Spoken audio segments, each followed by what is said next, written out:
तो कैसा है मेरा बच्चा लोग। आज हम लोग बात करेंगे शक्तिमान के बारे में, जिसका कमबैक हुआ है काफ़ी सारी कंट्रोवर्सी के साथ। ये टॉपिक काफ़ी ज़्यादा चल रहा है शक्तिमान के बारे में। बहुत सारी कंट्रोवर्सी हो रही है कि शक्तिमान को रोस्ट किया जा रहा है, शक्तिमान को पैसे दे के रोस्ट किया जा रहा है। चलिए पहले एक वीडियो देखते हैं, पहले क्या हो रहा है नहीं हो रहा है, फिर इस पर बात करते हैं। आप देखिए जितने भी यूट्यूबर्स लाइन में आए, अंदर की बात बताइए कि साहब आपको आपके खिलाफ एक मुहिम चली है, कई लोगों को पैसे बांटे गए हैं।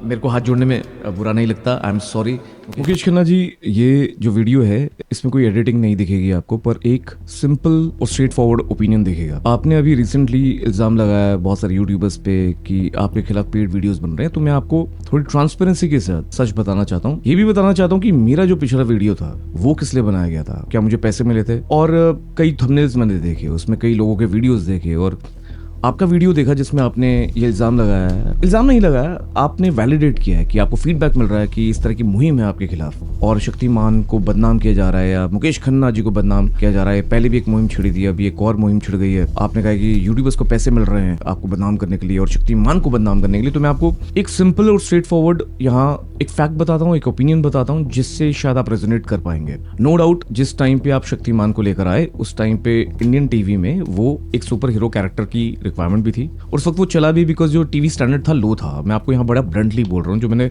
पिछले वीडियो में आई थिंक थोड़ा सा रोस्टिंग स्टाइल और थोड़ा सा ह्यूमरस स्टाइल से बोला, बट अभी मैं थोड़ा सा straight forward blunt but the same point of time serious होगी कुछ बातें रखना चाह रहा हूँ। तो टीवी का स्टैंडर्ड हमारा लो था और आपके जो वीएफएक्स की क्वालिटी थी, जो आपकी कहानी थी, वो इतनी अच्छी हाई क्वालिटी नहीं थी। वो रिप ऑफ थी सुपरमैन की, जैसा मैंने अपने पिछले वीडियो में भी बताया। पर हाँ, मैं आपको फुल मार्क्स देता हूं कि उस टीवी के स्टैंडर्ड में जब शक्तिमान आया तो कहीं ना कहीं वो पॉपुलर इसलिए हुआ बिकॉज बच्चों को मजा आता था, बच्चे देखते थे और बच्चे जो यहाँ के इंडिया के बच्चे, उनको जो चाहिए था वो शक्तिमान उनको दे रहा था।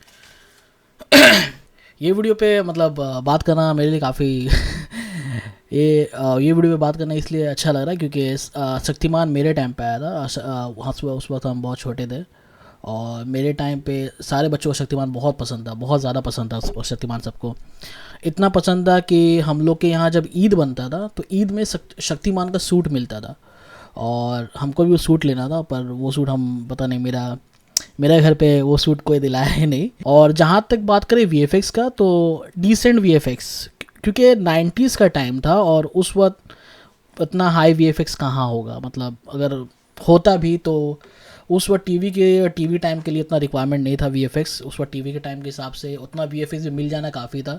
मतलब शक्तिमान जैसा घूमता था या लैंड करता था, जैसे उस वक्त भी ग्रीन स्क्रीन यूज़ होता था, तो वो काफ़ी डिसेंट था उस हिसाब से। उस वक्त भी इतना डिसेंट था वो वीएफएक्स क्योंकि बच्चों को वही वीएफएक्स रियल लगता था, इतना डीएसपी था। और उसका वजह ये है क्योंकि उस वक्त का न्यूज़ पे, पता नहीं वो सब न्यूज़ अभी अवेलेबल है या नहीं, बट उस वक्त का न्यूज़ जो हमको पता है, उस वक्त का न्यूज़ इस तरह का आया था कि वो बहुत सारे बच्चे ने सुसाइड अटेम्प्ट कर लिया था। सुसाइड अटेम्प्ट एक्चुअली नहीं, बहुत सारे बच्चों को लगता था कि शक्तिमान एक एक्चुअली रियल हीरो है, शक्तिमान कोई टीवी फिल्म स्टार नहीं है। बहुत सारे बच्चों को ये लगता था कि शक्तिमान एक रियल हीरो है और अगर वो बच्चा मुसीबत पे पड़ेगा तो शक्तिमान उसको आके बचा लेगा। तो इस वजह से बहुत सारे बच्चे अटेम्प्ट करते थे बिल्डिंग से जंप मारने का, बिल्डिंग से लटकने का, कि शक्तिमान उसको आए घूमते फिरते और उसको बचा ले। और उस वक्त उसको क्लेरिफाई करने के लिए कि शक्तिमान वीएफएक्स यूज़ करता है, ग्रीन स्क्रीन यूज़ करता है, एडिटिंग टूल्स यूज़ होता है, एडिटिंग स्किल्स यूज़ होते हैं उसको कंप्लीट करने के लिए। और सिर्फ यही नहीं, शक्तिमान को हर संडे या हर शो के बाद उसको बताना पड़ता था कि ये सारा शो जो है एक सब काल्पनिक है और ये जो सीरीज़ चलता है, जो अभी जो टर्म हम लोग यूज़ करते हैं सॉरी शक्तिमान, वो एक्चुअली टर्म्स आया था जब शक्तिमान ने सबको मैसेज देना चालू किया कि हमें कैसा बर्ताव, एज अ बच्चे होके हमें कैसे बर्ताव करना चाहिए बड़े के साथ, डिसिप्लिन की बात है, जो अच्छी बात है। शक्तिमान से कुछ बुरा सीखने नहीं मिलता था। अब उसमें क्या है कि कुछ लोग रियल मान के गलत इन्फ्लुएंस होते, उसमें शक्तिमान का गलती नहीं था, बट कुछ बुरा सीखने नहीं मिलता था, मज़ा भी आता था और कुछ अच्छा मैसेज भी रहता था। शक्तिमान एक्चुअली में सुपरमैन और कैप्टन अमेरिका एक मिक्स है। कैप्टन अमेरिका जैसा अच्छा चीज़ सिखाता है टीवी में आगे, मतलब उस वक्त, और सेम क्या शक्तिमान वैसे करता था। उनको मोटिवेशन भी मिल रही थी।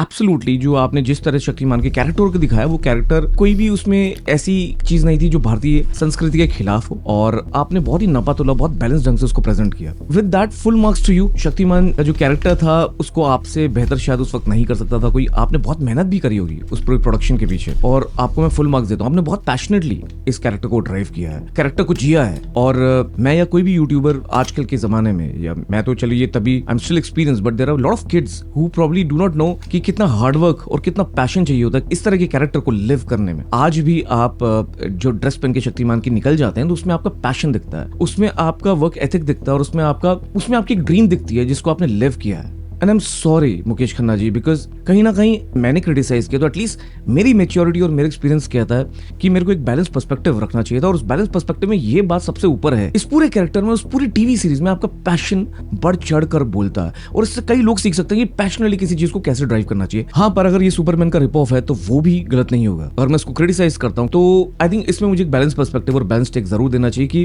रिप ऑफ नहीं कहे तो बहुत हद तक इंस्पायर्ड है। और क्यों ना हो इंस्पायर्ड, बिकॉज जब एक चीज इंडिया में नहीं थी तो आप उसको इंडिया में लेकर आए, और बच्चों ने रेजोनेट किया, उनको एंटरटेनमेंट मिला, साथ साथ मोटिवेशन मिला, इंस्पिरेशन मिला। उसमें कई ऐसी स्टोरीज हैं जो बच्चों को एक अच्छे ढंग से वैल्यूज के साथ जीना सिखाती हैं, तो वहां पूरे फुल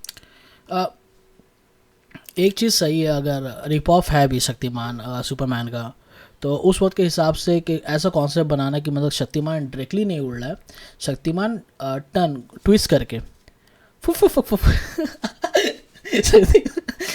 एक्चुअली शक्तिमान पूरे टोर्नेडो का तरह एक हवा बना के घूम रहा है, जो कि फिजिक्स के हिसाब से मतलब एक सुपर हीरो के हिसाब से इतना सोचना भी काफ़ी है।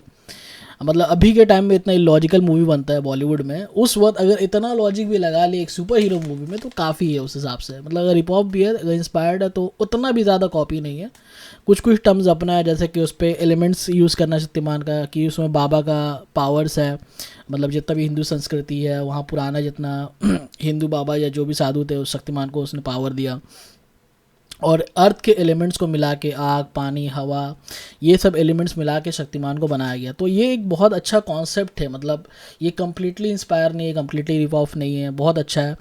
और उसका घूमने उड़ने का तरीका अच्छा है, चलने का तरीका अच्छा है, स्टाइल अपना है, कॉस्ट्यूम डिज़ाइन कम्प्लीटली यूनिक है, कम्प्लीटली ओरिजिनल है, कुछ भी वैसा कॉपी नहीं है जैसा मतलब बहुत कोई बोलता है कि मतलब है, कभी कभी हम भी बोलते हैं मतलब सही है, उतना नहीं।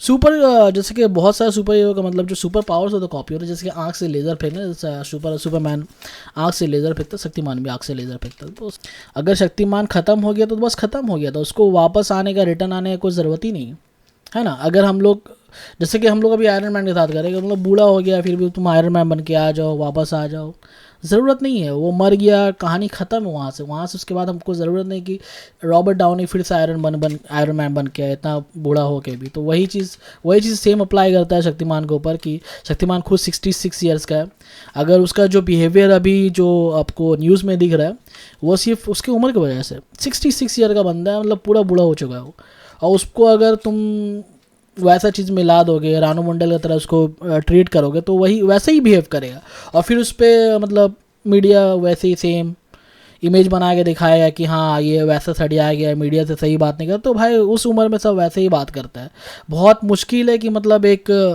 पर्सनैलिटी को या एक मैनर को मेंटेन करना, क्योंकि मीडिया कभी कभी खुद इतना बदतमीज़ी से बात करता है, या आप खुद देखे हो पापाराजी को मतलब किस तरह से बात करते हुए या आवाज़ देते हुए, तो वो निकल जाता। वो जो पार्ट है मीडिया अपना पार्ट कभी नहीं दिखाया कि मीडिया कभी चिल्ला के हो सके कुछ ऐसा कुछ बोला हो या ऐसा कुछ सवाल किया हो जिसमें मतलब शक्तिमान को गुस्सा आ जाए, मगर जो गुस्सा वाला पार्ट है मीडिया बार बार करके दिखाएगा, और हर मीडिया चैनल पे दिखेगा कि उस पर उसको टीआरपी मिलेगा और उसका बुराई भी होगा। दूसरा चीज़, यूट्यूब का जो बोला जा रहा है कि यूट्यूब पे पेड प्रमोशन करके या पैसा दे के पूरा कॉन्स्पिरेसी चल रहा है शक्तिमान के खिलाफ, सही नहीं है, क्योंकि अभी ट्रेंडिंग टॉपिक्स है तो हर यूट्यूबर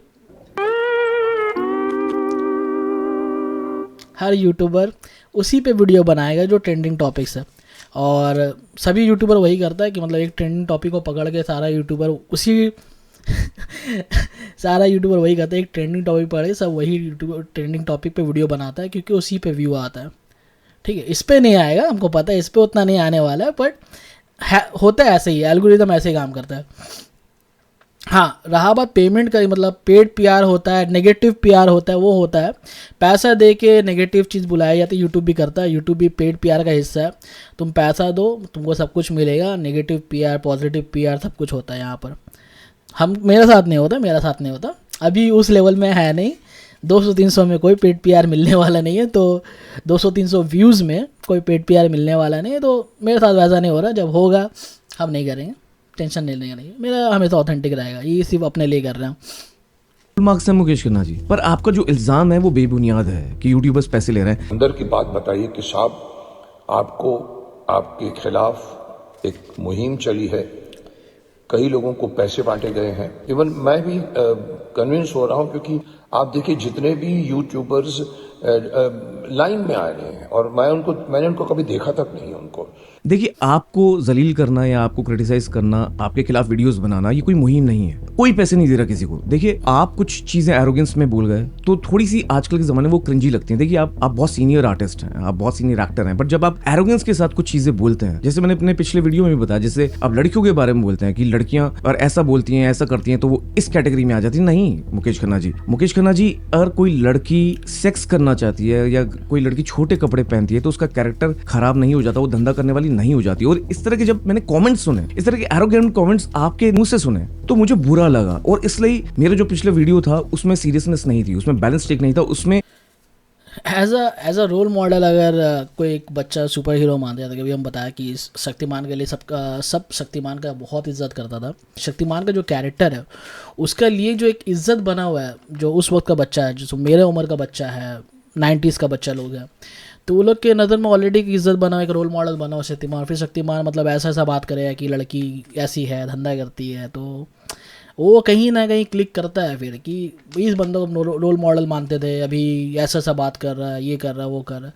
तो वही बात है ना कि अगर तुम कुछ अच्छा कर चुके लाइफ में, अगर सब कुछ सही है, तो उस चीज़ को बस ख़त्म कर दो। फिर अगर तुम कुछ कैमरा है ना भाई, ये डिजिटल फुटप्रिंट है, अगर तुम कुछ अच्छा नहीं बोल सकते किसी के बारे में, तो कभी भी कुछ ख़राब भी मत बोलो, क्योंकि वो जो है वो रहेगा। अब तुम हो सके आगे चल के तुम एक अच्छा इंसान बन जाओ, तुम्हारी सोच बदल जाए, हो सके आगे चल के वो लड़की लोग को बोले कि जो हम कमेंट किया वो सही नहीं था, पर उससे कोई फ़र्क नहीं पड़ेगा। वो चीज़ डिफेम करने के लिए वो जो क्लिप है वो बार बार चलाई जाएगी, क्योंकि वो तुम्हारा एक डिजिटल फुटप्रिंट बन चुका है कि तुमने ये बात बोला है और तुम्हारे दिल में लड़की की इज्जत नहीं है। अगर बाद में हो भी है तो इससे किसी को फ़र्क नहीं पड़ता। इसीलिए कैमरा के सामने या तो तुम अच्छा बोलो या तो तुम कुछ बोलो ही मत।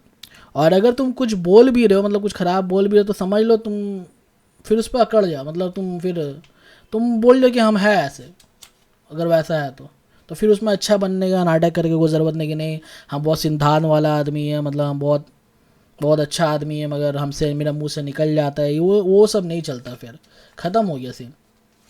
एक ऐसा टेक था जिससे आपको थोड़ा समझ में आया कि आप कुछ भी नहीं बोल सकते। आप सीनियर हैं, अगर आप बड़े हैं, अगर आप की एक पर्टिकुलर एज है, तो इसका मतलब ये नहीं है आप कुछ भी बोलें। अगेन, अगर आप ये बोल रहे हैं कि आपके खिलाफ पेड वीडियोस बन रहे हैं, तो वो भी एरोगेंस ही दिखाता है। कहीं ना कहीं आपको भी ये समझना चाहिए कि आपसे गलती हुई। जैसे मैं आपको यहाँ अपोलोजाइज कर रहा हूँ, आप मेरे से बड़े हैं, आपने जो शक्तिमान को जिया उसमें बहुत पैशन दिखता है, आपने उसको बहुत पैशन के साथ करा और बड़े बच्चों को इंस्पिरेशन मोटिवेशन मिली होगी, कोई दो राय नहीं है। बट अगर आप एरोगेंटली कुछ चीजें बोलते हैं कि पद्मश्री से भी शक्तिमान ऊपर है, ऑल दैट, तो उसमें एरोगेंस छलकता है। और वो एरोगेंस जब कोई देखता है तो उससे अच्छा इन्फ्लुएंस नहीं होता। तू तो ऑफ सेंटर में है,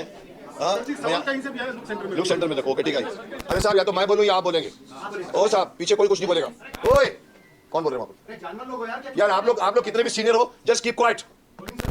थोड़ी सी शिष्टता रखो आप लोग। तो जहाँ शक्तिमान का कैरेक्टर एक अच्छी वैल्यूज सिखाता है बच्चों को, वहीं आपका एरोगेंस वो चीज नहीं दिखा रहा। आपको अभी तक पद्मश्री अवार्ड नहीं मिला, इसके बारे में क्या कहना चाहेंगे सर? कौन सा श्री यार? मैं किसी श्री में बिलीव नहीं करता। और यहीं मुकेश खन्ना और शक्तिमान दोनों सबसे ज़रूरी चीज़ है कि अपना एक ऑडियंस को समझना। अब दिक्कत ये है शक्तिमान का, क्योंकि शक्तिमान बूढ़ा हो चुका है, कम बैक तो होने का वो सीन नहीं है वहाँ पर। और अगर शक्तिमान वापस बनेगा, मुकेश खन्ना खुद शक्तिमान का रोल प्ले कर रहा है, खुद शक्तिमान का कैरेक्टर प्ले कर रहा है, तो उसको देखने कौन चाहेगा? मतलब 90s का बच्चा लो तो खुद मैच्योर हो चुका है, वो लोग अंदर थोड़ा सेंस आ गया है, मतलब ढंग का कंटेंट भी देख चुके हैं, मतलब इतना कुछ देख चुके हैं अपना लाइफ में, इतना सुपर हीरोज़ शक्तिमान से होमलैंडर तक। तो बहुत कम चांस है कि मतलब फिर हमको वैसा कुछ पसंद है, वैसा वीएफएक्स, क्योंकि हमको पता है इंडिया का बजट कैसा है, इंडिया मूवीज़ का बजट कैसा है, उतना नहीं होगा, उतना पॉसिबल नहीं है कि मुकेश खन्ना पीछे काल की ऐसा मूवी ऐसा बजट होगा 400-500 करोड़ ऐसा बजट होगा और फिर वैसा कुछ सुपर हीरो मूवी बना। अगर हो भी गया, चलो माना कि 400-500 करोड़ रुपये लगा के हम एक सुपर हीरो मूवी बना लिया, तो क्या एक इतना एज वाला आदमी बंदा वो लेकर रिस्क लेगा? और यहाँ पर बात अगर एक एज है कि अगर एज की वजह से अगर मूवी में नहीं ले सकता, तो अभी रजनीकांत जैसा एक्टर क्यों है हायर, मतलब रजनीकांत का भी एज है, ऑब्वियसली शाहरुख खान का भी एज आ गया है, सलमान खान का भी एज है, मैं उसका एक स्टार्टअप में भाई चल रहा है, वो लोग मूवी अभी तक चल रहा है, वो लोग पकड़ के रखा है, वो लोग अभी तक चल रहा है, तो चल रहा है। पर कम बैक करके कौन रिस्क लेगा कि मतलब चलो 20 साल बाद फिर से एक्टर का कम बैक हो और इसी एक्टर के पीछे 400-500 करोड़ रुपये लगा दे। और चलो मेरा ऑडियंस हटा दो, अगर हम उसका ऑडियंस नहीं है, अगर 90s का बच्चा लोग उसका ऑडियंस नहीं है, तो ऑडियंस है कौन? अभी का बच्चा लोग तो देखेगा नहीं, क्योंकि अभी का बच्चा लोग जो एनिमेशन देख चुका है, जो वीएफएक्स देख चुका है, मार्वल डीसी देख चुका है, अभी का जो जेनजी बच्चा लोग है वो लोग भी इतना कुछ देख चुका है, तो भाई तुम्हारा ऑडियंस है कौन देखने जाएगा मूवी? ऐसा तो कोई नहीं देखने जाएगा। तो एज अ बिजनेस पर्सपेक्टिव भी तुमको समझना पड़ेगा कि अगर तुम्हारे पीछे कोई इन्वेस्टमेंट कर रहा है तो उसको रिटर्न में क्या मिलेगा। फिर चांस बहुत कम है कि मुकेश खन्ना दोबारा मूवी बनाए, मुकेश खन्ना खुद मूवी में है, मूवी चल जाए एज अ लीड एक्टर। हाँ, उसका अगर कुछ ऐसा रहा है कि हाँ फ्लैशबैक रहा है, वो भी था पहले शक्तिमान, उसका पावर फिर ट्रांसफ़र हो गया नया जनरेशन का नया युग का शक्तिमान आ गया है और उसको पावर ट्रांसफ़र हो गया, तो लॉजिक थोड़ा समझ में आएगा। बट अगर शक्तिमान भी नहीं अभी हम जिंदा है ना, कम चांस है। तो बस इतना ही, इसके बाद और वीडियो देखने की ज़रूरत नहीं है, काफ़ी यही टॉपिक था और यही बात करना था कि मतलब क्या सीन है नहीं है, तो बस यही इतना ही था। चलो मिलते हैं नेक्स्ट वीडियो में, देखते हैं क्या हो रहा नहीं हो रहा।